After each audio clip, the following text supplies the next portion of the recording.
Hello बच्चों, welcome to my channel. आज मैं आपको पढ़ाऊंगी लॉग साइन एक्स का फर्स्ट प्रिंसिपल से डिफरेंशिएशन कैसे होता है। बेटा, जिस भी फंक्शन का आपको फर्स्ट प्रिंसिपल से डिफरेंशिएशन करना है, सबसे पहले बेटा आप उसे एफ एक्स मानिए।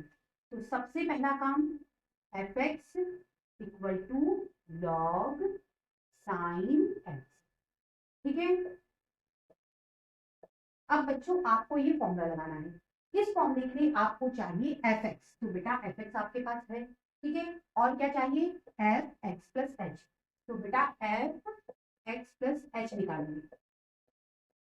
कैसे निकलेगा? एक्स की जगह बेटा एक्स प्लस एच रख दो, यहां भी रख दीजिए। ये हो जाएगा log sine X plus H. ठीक है। अब बेटा हम इस फॉर्मूले का ये वाला पार्ट समझेंगे, F X plus H minus F X. ठीक है। बच्चों इसकी जगह ये लिखेंगे log sine X plus H, ये minus F X. F X की जगह इसे लिखेंगे लॉग साइन एक्स। ठीक है।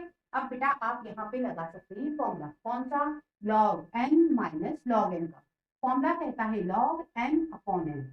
बच्चों आप इसे पढ़ लीजिए एन और इसे पढ़ लीजिए एन। फॉर्मूला लगा देते हैं log N upon N. N बेटा ये है अपॉन एन, एन बेटा ये है।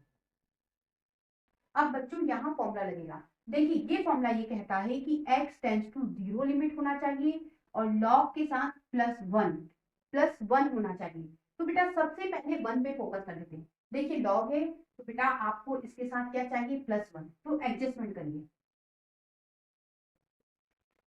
देखिए ये 1 मैंने जोड़ा और ये बेटा घटा दिया। ठीक है। अब इसे हम सॉल्व कर लेते हैं। ये लॉग, ये 1 तो आपको चाहिए, देखिए फॉर्मूले के लिए ये 1 प्लस। अब बच्चों यहां निकालते हैं एलसीएम। तो बेटा साइन एक्स आएगा एलसीएम।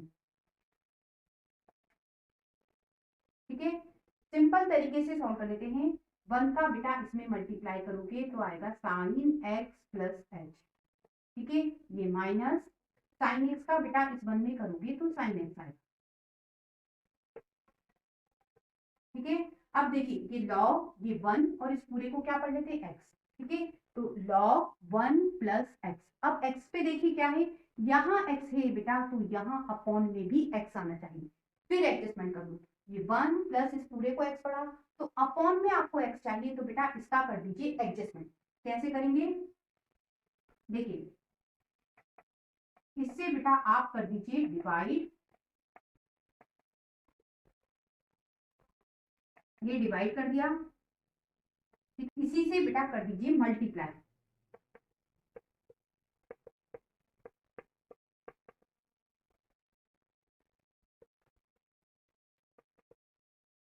ये बेटा मल्टीप्लाई और ये डिवाइड, ये हो गया एडजस्टमेंट। हमने ऐसा क्यों किया? क्योंकि क्वेश्चन में लॉग था तो बेटा ये फॉर्मूला अप्लाई करना है। इस फॉर्मूले को अप्लाई करने के लिए +1 चाहिए था तो 1 बना लिया। प्लस करके ये जो कंप्लीट वैल्यू है इसे एक्स पढ़ा। फॉर्मूला कहता है एक्स है तो बेटा वही डिवाइड में भी आना चाहिए। तो बेटा इसे आपको डिवाइड में लाना था, तो इससे बेटा यहाँ डिवाइड और इधर मल्टीप्लाई करके एडजस्टमेंट कर दिया। अब ऐसा क्यों किया? क्योंकि बेटा इस कंप्लीट वैल्यू को हम आगे जाके 1 लिख पाएंगे। ठीक है। अभी हमने बेटा सिर्फ और सिर्फ इसकी वैल्यू निकाली। इस फॉर्मूले में बेटा हम इसकी वैल्यू यहाँ पुट कर देते हैं। देखिए D by D X F X, D by D X F X. F X की जगह बच्चों लॉग साइन एक्स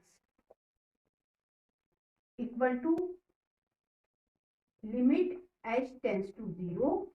बेटा इसकी वैल्यू ये कंप्लीट पुट कर देते हैं log 1 plus sign X plus H minus sine x upon sine x.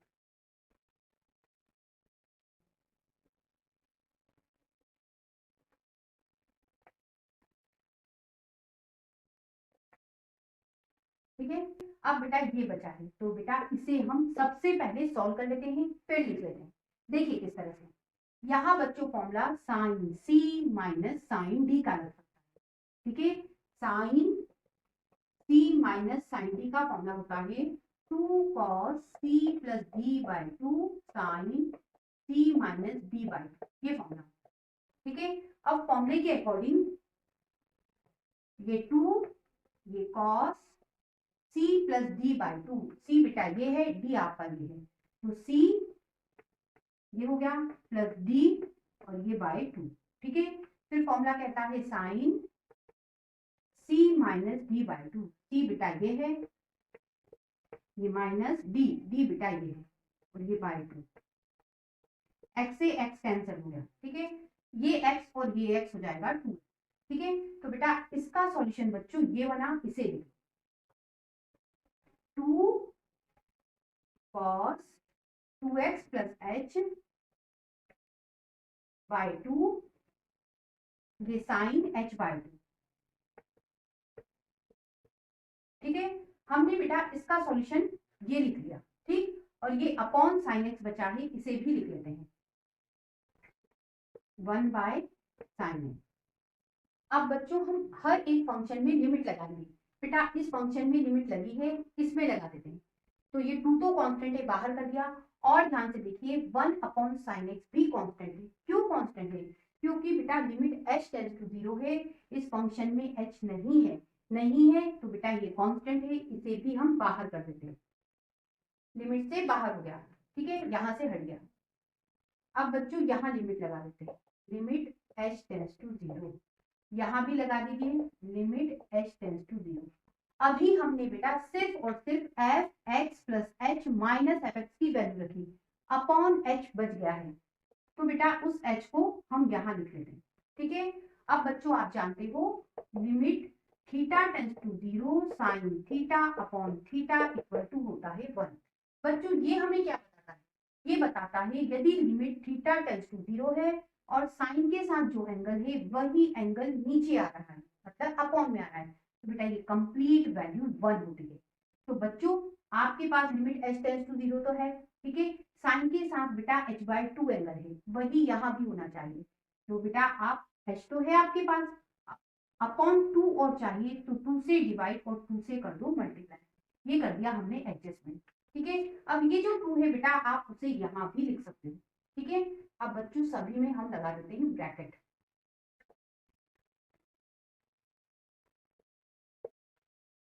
अब बेटा इस फॉर्मूले के अकॉर्डिंग हम इसे क्या लिख सकते हैं 1। अब बच्चों आप इसे भी 1 लिख सकते हैं, कैसे? इस फॉर्मूले के according limit x tends to 0 होना चाहिए, यहाँ h टेंड्स टू 0 है, लॉग तो ये लॉग 1 प्लस तो ये 1 प्लस यहाँ जो लिखा है बेटा वही डिवाइड में होना चाहिए। तो बेटा ये जो लिखा है ये कंप्लीट यहाँ डिवाइड में है, हमने एडजस्टमेंट ही ऐसा किया है इस फॉर्मूले के अकॉर्डिंग। ठीक है, तो ये कंप्लीट वैल्यू 1 के इक्वल हुई, तो ये हो गया 1, 2 से 2 कैंसिल, ये हो गया 1 अपॉन साइन एक्स। अब बच्चों इस फंक्शन में लिमिट लगा देते हैं, h की जगह 0 पुट करेंगे, यहाँ 0 रखोगे तो ये हो जाएगा cos 2x अपॉन 2, और बच्चों इसकी जगह आप 1 लिख सकते हो। ठीक है, 2 से 2 कैंसिल, ऊपर बेटा cos बचा और नीचे बेटा साइन बचा, cos x upon sine x बच्चों cot x होता है। इस तरह से बेटा log sin x का फर्स्ट प्रिंसिपल से डिफरेंशिएशन cot x हुआ। नेक्स्ट क्वेश्चन के लिए फिर मिलते हैं, तब तक के लिए गुड बाय।